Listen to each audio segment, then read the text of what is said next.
Japan haul. Bibilin ko talaga dapat at ang goal ko ay another vintage watch. Kaso I was with my family. First time ni na ate, first time ng mga bata. So priority na lang namin puntahan yung mga gusto nilang puntahan. May mga napuntahan ako mga vintage stores pero wala yung gusto kong watch. Let me just show you whatever I have here. Hindi na ito lahat kasi iba nagamit ko na nasa kung saan saan na. Basta ito na lang yung mga nandito pa. Naliligpitin ko today kaya i-haul ko na. I think ito ang pinakamahal na nabili ko. I'm so happy. 2 terabyte na hard drive. Ang saya, ang bilis kasi sa big camera ko binili. Nag-check ako ng mga bills kanina and this is the only thing that made me happy while I was doing my bills. Ang cute oh! So handy. And then I also got this one from that same store. This one I got from Donkey. A drying towel. I was gonna buy the same nung gamit-gamit ko ngayon na binili ko din sa Donkey 2 years ago. But then nakita ko doon, so para maiba naman, ito na lang ang binili ko. Hindi kita sa Hello Kitty. Oh well. Sobrang disciplined ko ngayon, nakakatuwa. Third time ko na yung guys sa Japan, kanina yung kagaya before. Meron na ako mga listahan and screenshots ng mga gusto ko lang bilihin. I received this mask from my friend nung Christmas and sobrang gandang-ganda ako. But this is a Korean mask. I thought it was strange na kailangan 4 hours mo siyang suot. Sinuot ko siya while natutulog. Dalawang part siyang ganyan. White siya, after 4 hours, transparent na siya. It means na-absorb na ng skin mo lahat. Pag peel off kung ganyan, grabe yung glow. Kaya pala sobrang niyang viral. Tas lagi daw tong sold out and mahirap bilhin. Parang lahat naman ng store sa puntahan namin may stocks. So, bumili na ako ng isang box. And then, bumili ako ng other variant. Soothing and moisturizing for when I have breakouts. This one kasi is hydrating and firming. Binudol ko rin si ate, sabi ko i-try niya. Binilhan din niya kasi si Nini tsaka si Kuya kasalubong daw niya. Nakita nung SA dun sa Donkey. Sabi, ito daw yung Japanese version. Bumili kami ni ate. To be honest, hindi ako hiyang sa Korean skincare. Mas hiyang talaga ako sa Japanese skincare always. Pagka mayroong mga Korean skincare na okay for me, natutuwa ako. Hindi ko maganda yun for me, then I'm sure this is also gonna be really nice. Sobrang cute nito. From a cute store sa Harajuku. Wiggly ba yun? Wiggle. Wiggly. Cute nito. Kapag ka nag-get ready with me ako. Para ako may hawak na bouquet. Sakto nag-uubos na yung kami ni DTV ng mga coins. Sabi niya, bilhin mo na. Mura lang naman. Cushion, puff. Hindi ko na maalala kung saan ko na pagbibili. Whenever I'm also doing my makeup or skincare. Ay, yun lang. Pang one side lang siya kasi pag dito, baliktad na si Hello Kitty. Hindi ko naisip yun. From Muji, meron din akong listahan and screenshots ng mga gusto kong bilhin sa Muji para hindi ako ma-overwhelm. Meron ako nadaan the top 5 Muji products based sa Japanese consumers. Andun ito, 3-layer sponge. Panghugas ng plato. Kitchen and bathroom cleaning sheet. I bought 2 of these. Yung isa, mas big yung cylinder pero mas mababa. Gamit-gamit ko na. Doon nakalagay yung mga things na pahaba. Your cream blush, freckle pen ko, eyeliner. Lahat ng mga pahaba para hindi siya nakakalat and madali siya hanapin. Pag nagme-makeup ako, this one I bought for brushes. Wala yun sa top 5. This one for in the top 5 and also this one. So, I wanted to try this. Booster Serum. Dinanan ako ni ate ng tretinoin cream. Gusto niyang mag-start na ako. I'll use that with this one. Sana mag-work for me. Tagal na niya kasi ako kinoconvince na mag-tretinoin. And then, I saw this. Dry shampoo. Wala din to sa top 5 pero nakita ko lang. Liquid siya. So, I am very interested. Magamit nga ito bukas. Saka-shampoo ko lang na hair ngayon. So, tomorrow morning, I'll use this. Yun lang naman yung binili from the top 5. Itong tatlo. Kalimutan ko na yung dalawa. And then, I got this multi-purpose band. Para siya sa mga chips or mga bagay-bagay na nabuksan mo at kailangan mong i-seal. Kami ni DTV, mahilig kami magbukas ng chips pero hindi namin kayang maubos. Kahit dalawa na kami. Especially when traveling, pag napapanood yung vlogs namin, gusto ni DTV lagi mag-try ng mga chips sa kung nasaan man kami. Pero hindi nga namin nauubos. So, kailangan namin ito. Face lotion sheet. Para siyang eye mask pero dry lang siya. So, if you have eye cream or under eye product or serum or something na you want to babad. Hindi lang pala siya pang eyes eh. Kaya pala face ang nakalagay. Din sa other parts. If meron kang mga gustong ibabad na product, generous amount and then tatakpan mo nito. Ay, asan yung toothbrush? Alam ko ay bumili ako ng mga toothbrush sa Muji pero hindi ko alam kung nasaan. Baka naiwan ko na sa Manila. I also got cute pang mga maliliit for the bahay kubo. And this super cute spatula for whenever I decant my creams. O diba? Mga useful things lang talaga. Ito pa pala, last one from Muji is a reusable moisture absorber. Si DTB ang bumili nito. Like ko na babanggit, diba? Very humid dito sa lip house. Warmers. Yung warmers na inahawakan namin pag malamig. Naisip ko lang din, ang nice nito kapag may period. Pinakamalaki para nice pag meron ako. Buong araw na siyang mainit. Di ko na kailangan magpainit na magpainit. Silk pillowcases.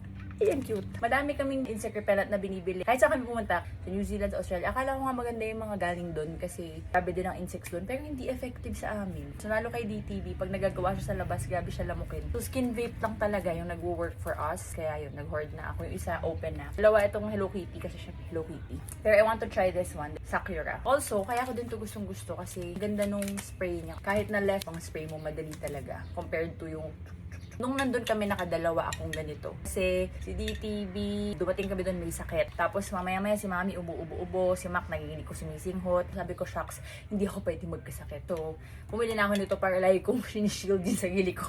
And naubos ko yung isa kalahati na lang din nasa bag ko. Tapos yung mga bata, nagpapalagay na rin sa akin. Kaya nag-hoard na rin ako. Para siyang invisible shield for allergens and viruses na nakandyan sa paligid. Mga pollen, mga ganyan. Alikabok and all. This is very, very sikat doon. I think for a reason. Kasi thankfully, na-survive ko yung winter nang marami akong kasamang nagkaroon ng sakit. So yeah, I think this is really effective. Gusto ko din i-try itong gel toner pads ng Biodas. Again, this is from Korea. But since binili ko yung mask na version, bumili ako ng toner pads. Very viral, stain remover. This one, nasa screenshots ko din siya ng mga bagay na bibilhin doon. I-drop mo sa toilet bago ka mag-poop para hindi mangamoy. Maganda siya pag traveling, pag when you're sharing bathroom with other people. Ito yung nakikita kong viral. Pero binili ko both kasi gusto ko i-try. Ang bango-bango nitong green. In fairness, effective talaga siya. Napaka-refreshing.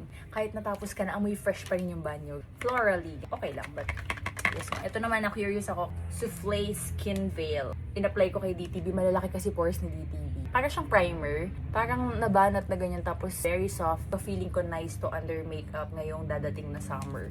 Pati si DTV, atuwa siya. Kasi ang lambot-lambot ng ganito. I don't know if this is nice, but it's Hello Kitty. Ang cute, oh. May Hello Kitty print doon.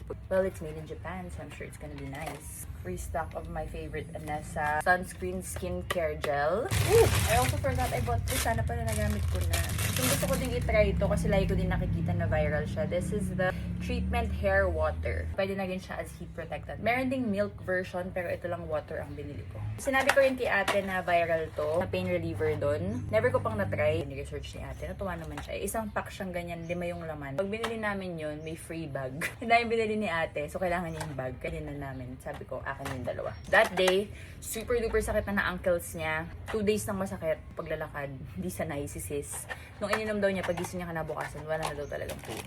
And buong araw, hindi na niya naramdaman yung pain. So, natuwa naman siya. Gashapon from Puroland. And I was so happy because si Hello Kitty, masasaya ko. Tapos yung mga blind box na binibili ng mga bata. Bumibili sila, tapos kailangan ako din daw. Binubudo lang ako eh. O, ayan yung lumabas sa akin, hindi ko naman kilala. Ito pala, pinakamahal kong binili.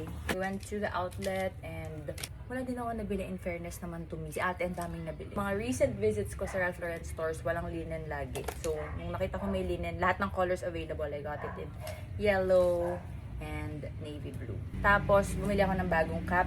Color green na gamit-gamit ko dun. Wala pala nasa labahan yung Gap sweaters ni Wagi tsaka ni Barley. Kung nandun kami sa outlet, sa aming dogs namin nakasalubong na nakaganon. Kasi nakita namin yung Gap, sabi ko sisilipin ko, baka dito.